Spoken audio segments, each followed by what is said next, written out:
If anyone has, if an aspiring writer wanted any advice from me, I would point him towards character again. Or everything stems, comedy for me stems always from character.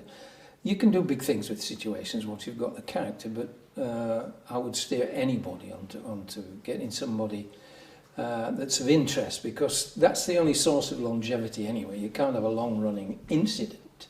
You can only have a long-running character.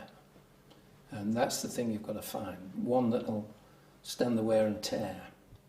I'm pretty much exclusively a writer. When I let go the script, I'm usually on to something else, and I don't get involved in any of the other processes that follow. When I say I don't get involved, unless, and there always are, alterations crop up, and I have to be, I have to talk to people and get the changes done.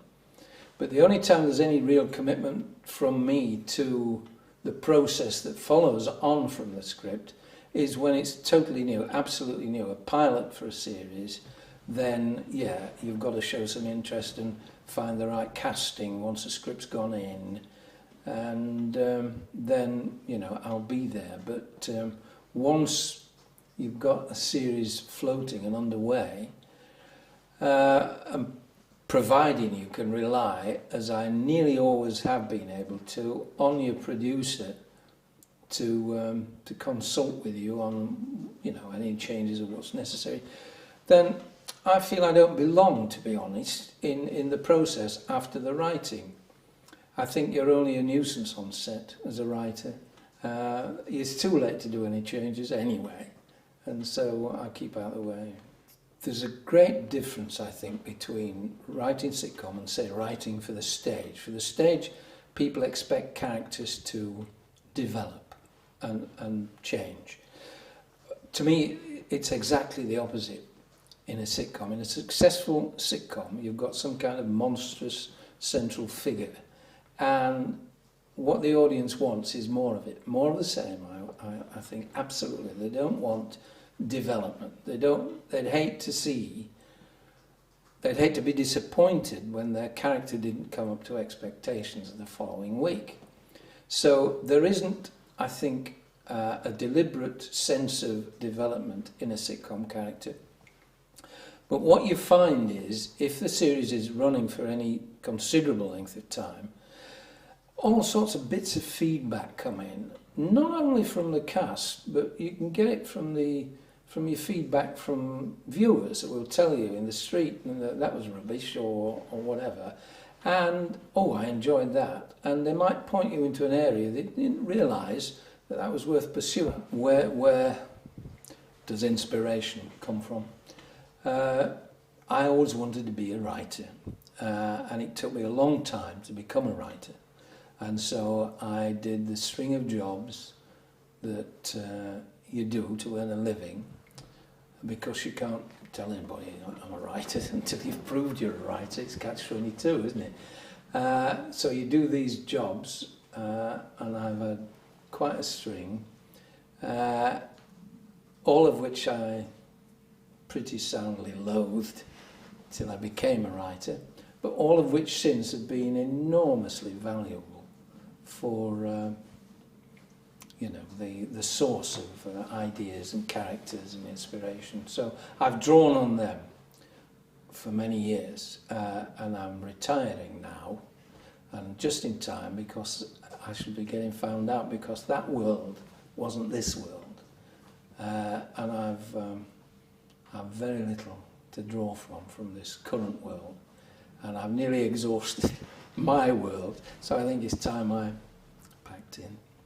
I think and this is what good actors bring to something, are these mysterious elements, like Bill Owen could bring to Compo, a disgusting character actually in real life. You'd have met it, because smelly wellies, old clothes and things like that.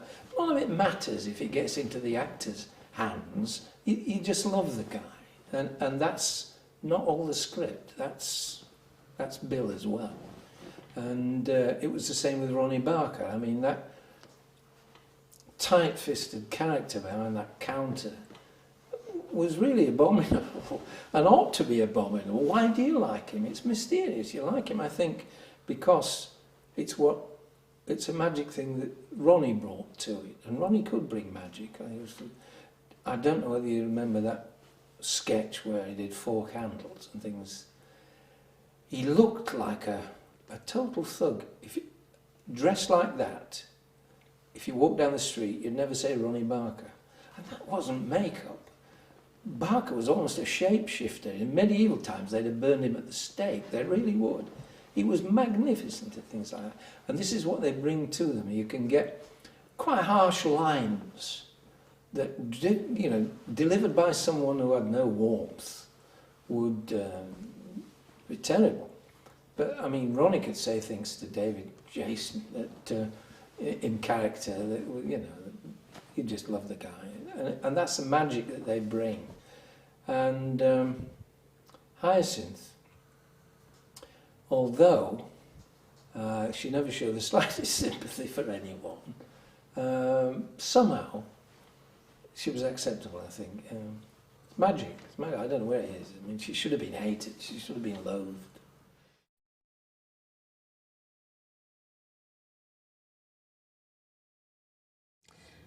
The first thing I look for in a script is, well, I do a line count, obviously, to check that I have the most lines.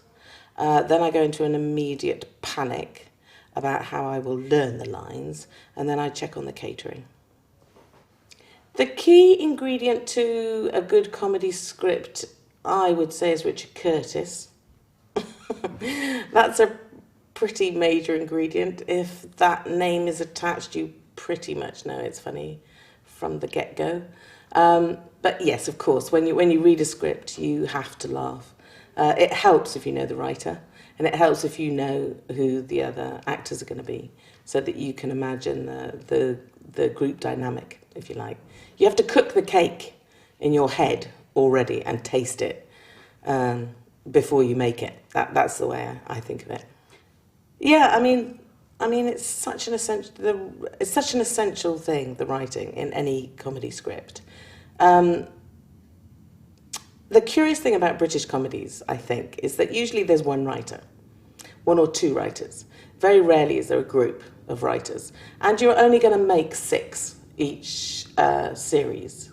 So because we only have 1 or 2 writers ordinarily, you have a very key relationship, very crucial relationship with the writers, and you're kind of very faithful to them, and you very quickly understand the tenor of what they want, because everybody has a style, obviously, but it's fairly focused and fairly intense when you're first discovering what the style is going to be and whether the marriage is the right marriage, the actors and the writers. And for me, because I am a writer also, I'm a fairly tricky customer as an actor, because I've always got to push my nose in. And so you have to work with writers that are up for that. And actually, I have to say, in that respect, Richard Curtis was fantastic, because he was always open to suggestions, and he had a special scrunched up face that he would do a bit like this if he really didn't want your involvement. It was quite a good clue, not very subtle. And so he's quite collaborative in a way. And he and Paul Mayhew Archer would go away and do their business, but they would allow you to lay on another layer. And if you've got good actors, as I hope we did in Vicar, you've got intelligent people like James and Roger and Trevor and Gary Walden, and Emma Chambers. Everyone's got suggestions. However, being a writer myself and watching Richard, I think the important thing to remember when you're performing is that the writer has thought about it. They put in a few months of thinking about it, whereas you've just had that idea just now. So chances are they already thought of that and rejected it. So you have to be a little bit selective about what you choose to contribute. The thing is that Richard's work contains a decency that isn't to everyone's taste.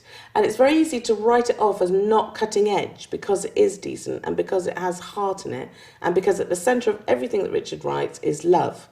And we do live in a culture where that's a bit gooey. That's regarded as a bit gooey.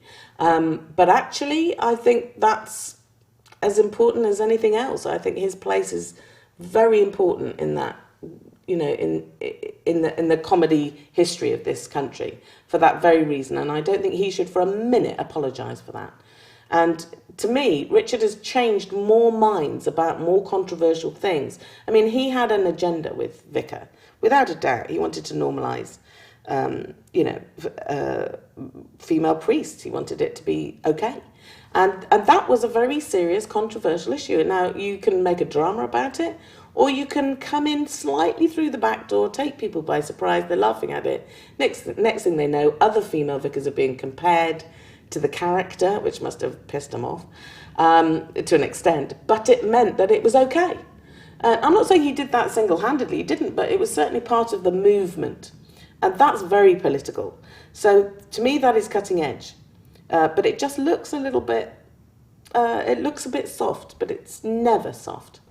I mean, actually, I've said things in Vicar and I've witnessed things in that show that I would not have got away with in any other show.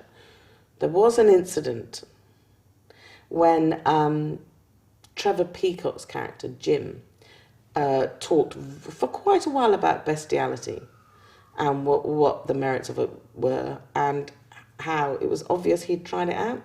I think it's fairly obvious that Roger's character is more than intimate with quite a lot of his farmyard animals. And these are things that no one ever complained about.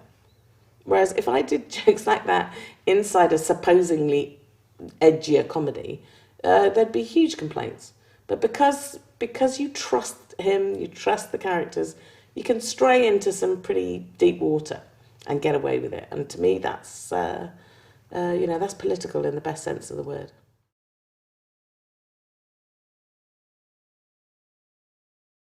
So when I first took on that part, I didn't really have to think too much about backstory. Not too much. What I did have to do was a tiny bit of research when it came to being a vicar. I didn't know anything about the practicalities of being a vicar. But Richard had done quite a lot of research and he kind of shared that with me. And then we went and shadowed a young female vicar for a little while. I went and watched her at a wedding. I watched her at funerals. I went and sat in her house and asked her lots of questions. And I think she was pretty fed up with us, actually, very quickly. The consultant that we used was a girl called Joy Carroll. That's a great name for a vicar, isn't it? Joy Carroll. Don't think Dickens could have come up with anything better than that.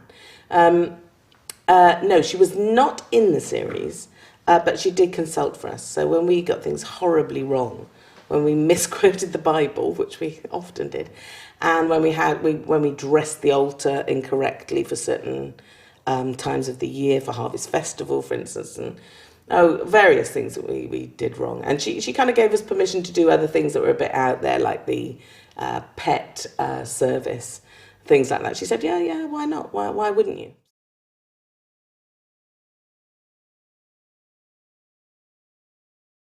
Well, you've got to remember that selfishly, first and foremost, I've made myself laugh and I've made Jennifer laugh and I've endeavoured to make the people that are in the room with me, who I love very much, have a good time. And if that is catching, great. Great. I mean, I used to be kind of embarrassed about it. People used to thank me for making them laugh and I didn't quite know how to take that compliment because that wasn't my intent. Well, it was, of course it was my intention that it should be funny, but I didn't feel like I was doing any public service or anything. In fact, quite the opposite. I was being completely selfish and doing the very thing my mother used to tell me off for doing, which is showing off.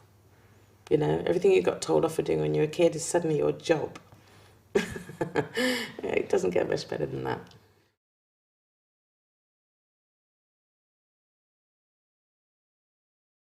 I've been cursed by a sort of rehearsal perfectionism. So Blackadder, worst experience of my life by far, still. Because we used to have a read through a month before, we read all the scripts. 3 of them would always turn out to be fine, 3 dodgy, we'd fix them. Then we'd have a read-through on the Monday of rehearsal week, and the actors would just go home, and we rewrite for 36 hours. And then we'd rehearse, and they'd never rehearse. All they would do is just argue about our script. And then on the final day, when the script was locked, they'd put on their costumes and try and learn their lines. Other people don't work that way, and the scripts are sacrosanct. But unfortunately, it worked in Blackadder. It did always get better. There was a slight price to be paid.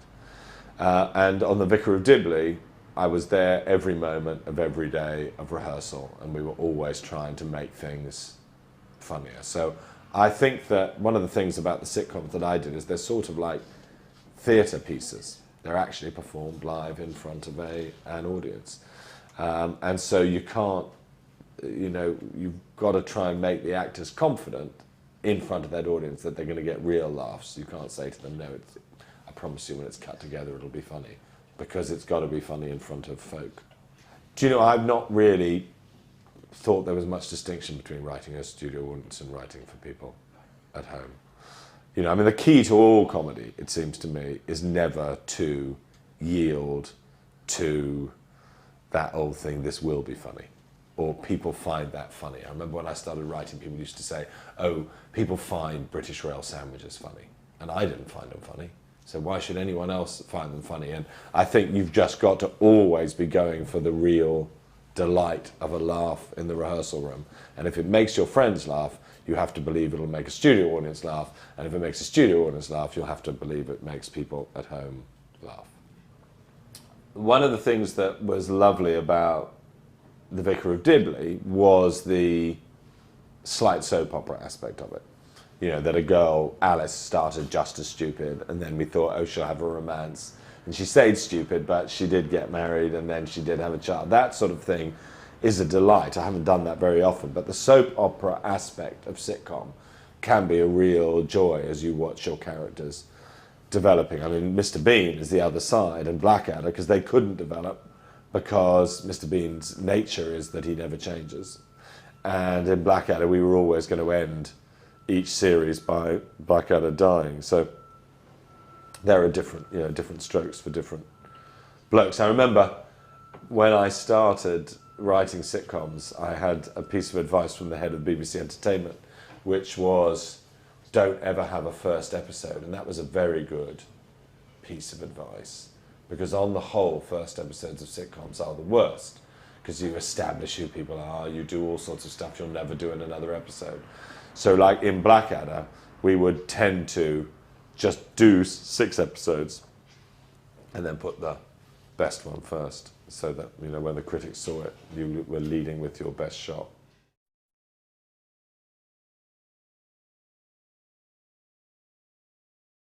Oh, I mean, like quite a lot of writers, I started writing because it turned out I couldn't act.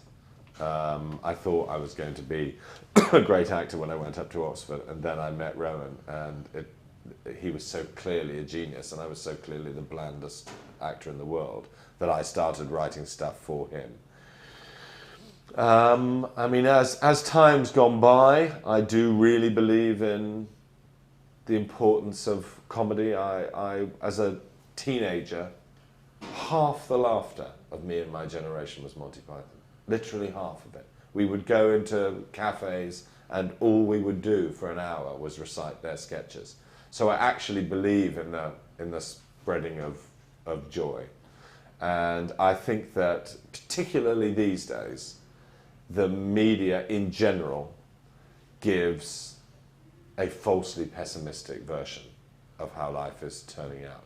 If there were as many serial killers in Britain as there seem to be on television, we'd all be dead, apart from you and me, and I'd be about to kill you. It's just absurd, and so it's really important to remind people, within a way, the banality of sitcom, how real life actually can be quite fun. I remember once talking to a cab driver about a very famous British soap opera set in the East End called EastEnders, and a sitcom, Brushstrokes. Brushstrokes, very unrealistic, about a perky painter.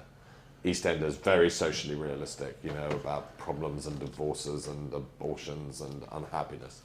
And the cab driver said, the East Enders isn't at all like the East End. The East End's like brushstrokes. Everybody's just trying to be fun. They're trying to amuse people. They're not talking about their problems. They're not having terrible traumas. They're fooling around. And actually, I think there's a lot more truth in comedy than people often say. You know, it's a weird thing that if you go into a library, you'll find 100 books about Hamlet and 3 about Shakespeare's comedies, as though the comedies weren't true. But I think, you know, Hamlet's an unusual situation, whereas people falling in love, like in, you know, As You Like It or Midsummer Night's Dream, much more common.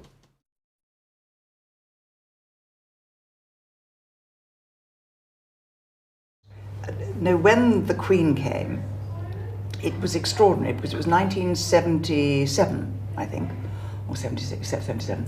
And whereas everyone's used to security now and having their handbags looked into and being frisked and God knows what, then it didn't happen. But of course, when I went into the BBC that day, there were all these people around. There were sniffer dogs and various things like that, which was very rare. And we went into I can't remember if we had to have passes or there was someone on the doors whenever we went into the studio when we were doing the dress rehearsal. And we were all a bit frightened. And that night, when we went onto the studio floor, all the cameramen were in black tie. The whole lot, which was wonderful. And then I just happened to look up and there was someone in the grid shifting a light and he was in black tie too, which I thought was wonderful. The difference was, of course, that there in the middle of the audience there were 2 very comfy chairs, sort of a bit like thrones, I suppose, for want of a better word. And whenever one's gaze went out, all you could see was flashing diamonds, not only the Queen's, but all the governors of the BBC were there with their wives.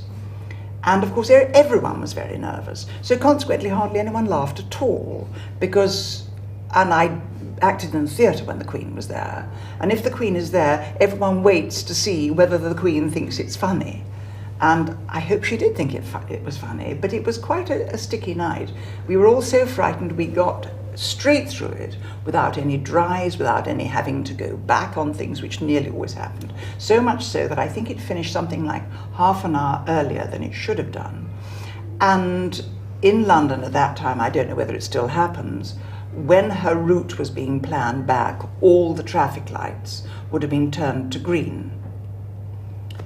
But they were waiting to do that half an hour later. So we hear that she had rather a long journey back because the traffic lights hadn't been told that there was going to be a royal personage going past. But I remember in the lineup standing and bowing with Richard and saying, "There's only one way to go now." Well, I'm not surprised because I'm aware. And I know that making people laugh, I've always said, is the most difficult thing. I mean, a lot of great English actors. The last one, I think to say it, was Michael Redgrave. It started off with Keane and Irving. You know, you can fool the town with tragedy, but comedy will find you out, dear boy. And a lovely story of a young actor seeing a great actor who was dying and said to him, "You know, what's it like dying, sir?" He said, "It's not as difficult as comedy." It's so terribly rewarding because you do get a reaction. You know, when one does the drama, you can't hear people cry, well, unless it's really sad, but you do get this amazing reaction from people. It also means, if one's lucky enough to have done comedy on television, that when you go out, people smile. And these days, not many people do. And so it's marvellous to have a lot of friends around the world. I rather like that. The relationship with writers and actors is very it can be difficult because quite often, especially in the theatre, you'll get writers who, some of us actors will say they think they've written the Bible and they don't want a syllable changed. I mean, Harold Pinter, you know, sort of legislated on the pauses. But the marvellous thing about the situation comedy writers with whom I've worked is if one did have an idea, not for a situation, but if you suddenly thought a line would be better if it was said earlier, not changing a line, they would maybe take that and build on it. And so it was a growing situation, really. We had enormous respect for them, and they for us, certainly with John and Bob. They were there watching all the time. One wasn't aware that they were peering at you, thinking, is she saying my line properly? And they'd never, ever do something, which a lot of writers do, underline a word so that the actor is forced to emphasize that. So in other words, telling you the meaning of the line. As an actor, it's nice to find out the meaning of the line yourself. But I think one of their great talents was that they saw what the actors brought to the roles, and they built on that. I mean, Paul Eddington, this is a good example. Felicity, Richard and I lived south of the river, and we south of the Thames. And we used to rehearse in a hall, which was very near all three of us. Paul lived north of the Thames, and every single day he'd come in grumbling about the traffic. And after about the second series, I was aware that that was brought into his character. And Jerry always started off any scene he came back home, by saying how awful the traffic was on London Bridge. Now that was just something that they picked up on. Subconsciously, I didn't realise that till quite a long time after. Well, the thing is, with the reactions, we were lucky in having John Howard Davis, who was also an actor. And having only 4 actors who he came to know very well, he would then, during rehearsal, realise the way we were going to portray certain bits of the scene. And so he would shoot a reaction when quite often another director, a lesser director, would only shoot the person who was speaking. But this was John Howard Davis's great talent, was that he liked actors, admired actors, and liked the way the 4 of us worked. So he wasn't hidebound by just shooting the person who was talking, which you do get quite a lot in some other shows. But so if one brought something as an actor, because it's no good on television doing the most wonderful acting, and you realize you're not on camera, what are you doing, you know? But John was always aware of that, and when one looks back at them, you realize a lot of the humor comes from the reactions of the other characters. It's interesting, people say to me now, which do I prefer, theatre or television? And I used to always say, well, in the good human condition, I like the one I'm not doing at the time. If I'm in a play and I'm on my 8th performance on a Saturday night and all I want to do is get home, I think if only it was television, I only had to do it once. Likewise on television, quite often you're standing around for hours and you think, if only I was in the theatre and I could have another bash at this. However, I think one of the main differences is the fact that in the theatre, you as an actor are in control. You make the audience do what you want to. The director helps you a lot in rehearsal, but he isn't there all the time. With television, you can be doing the most wonderful things, but if you're not in shot, you know, your performance isn't there. And the marvellous thing about John Howard Davis was, I think, admiring us as actors. He was always on the qui-vive. He didn't have his camera script ready until just before we went in the studio. He didn't make up his mind what he was going to shoot until he saw what we as actors brought. And likewise, John and Bob, I don't think they had an idea what the second series was going to be until they'd seen the first one and seen the way the characters had developed. It is a very collaborative thing, at least it can be. I don't think it always is.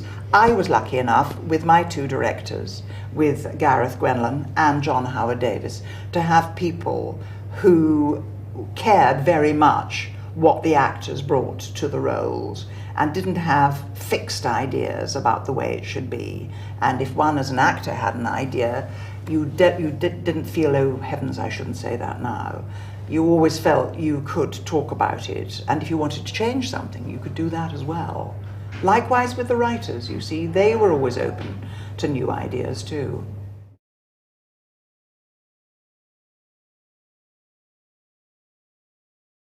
doing situation comedy to me is the most, everything's kind of compromised in a way. You know, you're doing it for the people at home, but you're also doing it for 400 people out there. But you don't want to do it as though you're in a theatre and doing too much of that, because you're still doing it for Mrs. and Mr. at home.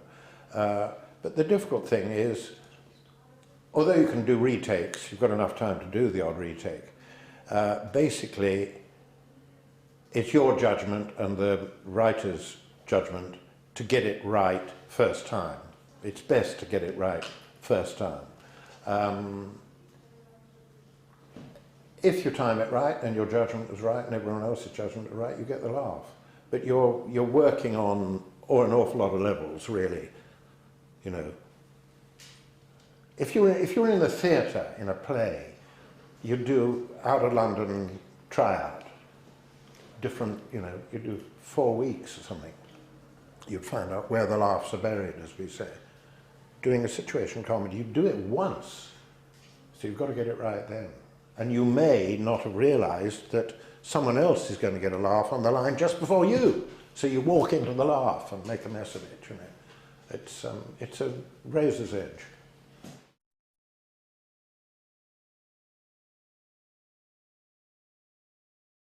Collectively, they were probably the best cast we've ever had. I mean, what you had there was 4 lead actors, in fact, playing totally as a team, led by Richard Bryars, who is a total team player, is not only a very good actor, but one of the most unselfish actors you'd ever meet. If you talk about cuts, because the script's too long, Richard's up there in the front saying, cut me, cut me.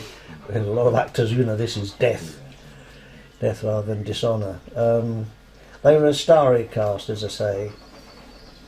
Richard brought just immense skill. I mean, I think he's the finest light comedian in the country. I think he has been for years. And we knew it was going to be Richard because the BBC wanted him back. He'd done the Marriage Lines years before, written by Richard Wearing, which was very good, but he hadn't done situation comedy since. And they knew they had a treasure there. And of course we were fortunate enough to get hold of him. The others were cast by John Howard Davies, basically. We, to our shame, recommended Penny Keith because we'd seen her in a Benson and Hedges commercial. Now, how good is that? I mean, there were people sitting around the table, and the chap next to her lit a cigarette, and Penny did her nose crinkling, and they went, "Oh, Benson and Hedges," and smiled. And we said, "That woman would be wonderful. She'd be a great stage actress." We didn't know. Felicity Kendall again. John Howard Davies cast Felicity. Total bonus, because she's that rare woman, I think. All the men in the country fancied Felicity Kendall light and mad, and all the women liked her. So you're onto a winner. I mean, I owe Felicity quite a lot of money, I think, because when I had an overdraft at the time, my bank manager sent it for me. And if you've ever done that, he's sitting there at his desk and your life is spread out on the desk in front.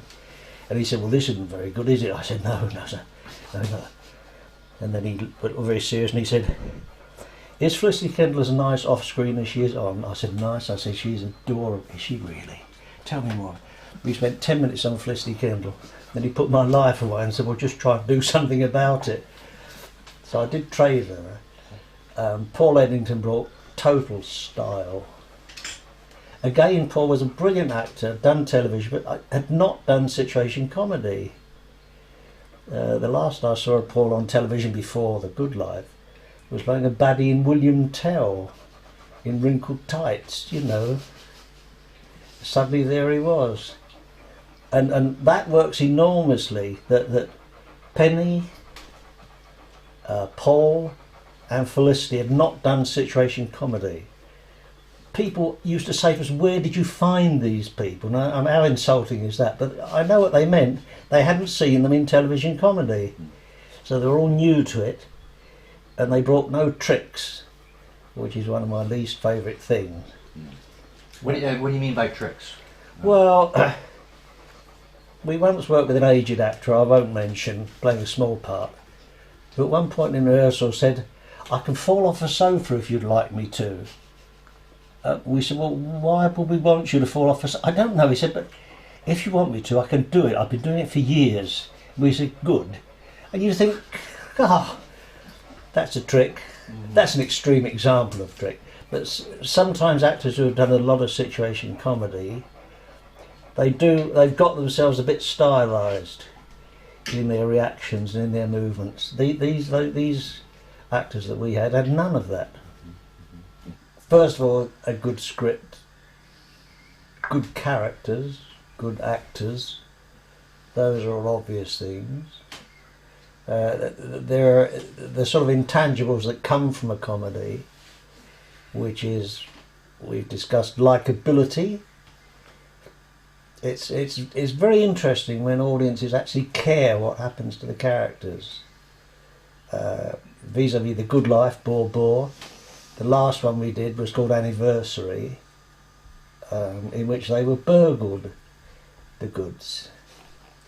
But there was nothing to take, so they simply vandalised the place. We thought, but they were still going to go on. Now in the studio, with all these hardened technicians like this lot that you've got with you, there's tears all over the place on the day. There's this big scene shifter saying to me, "Why would people do that to them?" As though they were real. That's exceptional. That's something that's important with comedy. That real connection with the audience, when you're not just watching to see what they get up to, but whether something works out for them. I think that is true of all good comedies, that you actually care. It works because there is a certain universality. Love is universal, for goodness sake. You know, hope, despair, all sorts of stuff is totally universal. Then you watch a great comedian like Jacques Tati, who I revere. This is totally universal comedy. You know, Benny Hill worked enormously well in the States. Why? Because it's universal. Very few lines. Most of it was pure mime, in fact. It's wonderful when it happens, but I don't think it's anything again you can strive to achieve. This is going to sound dreadful, No. but I've generally written likeable characters because I suppose they're the kind of people I like. So it hasn't very often occurred to me to write unlikable characters. So perhaps it works. Perhaps some of it's worked at least. That people can go, "Ah," or whatever. That's good. "Ah" is worth 10 laughs. It's lovely. It's a smashing feeling. At the end of the day, you think, what a nice way to have earned a living, making people laugh. Yeah, and if you count the numbers, you're quite stunned at how many people. And you get that thing of occasional letters and things, which sometimes are very, very touching indeed. That people have been cheered by something you've written. That's a smashing feeling. You don't feel you've wasted your time entirely. You know, I mean, my dad was a carpenter and used to make things, and I was deeply envious. All my boxes used to just fall apart if I tried anything. He gave up on me totally. But I thought he produces something. What I produce is far more intangible, but it's still very good and it's rewarding. It's nice. I've never been very show busy. I think that's got maybe something to do with the kind of person I am, which isn't necessarily a boast of any kind. It's just a fact.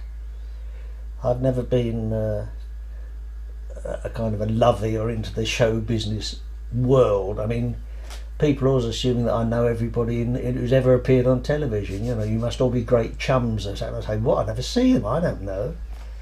I've just led my life, most of which I've enjoyed, and got on with it.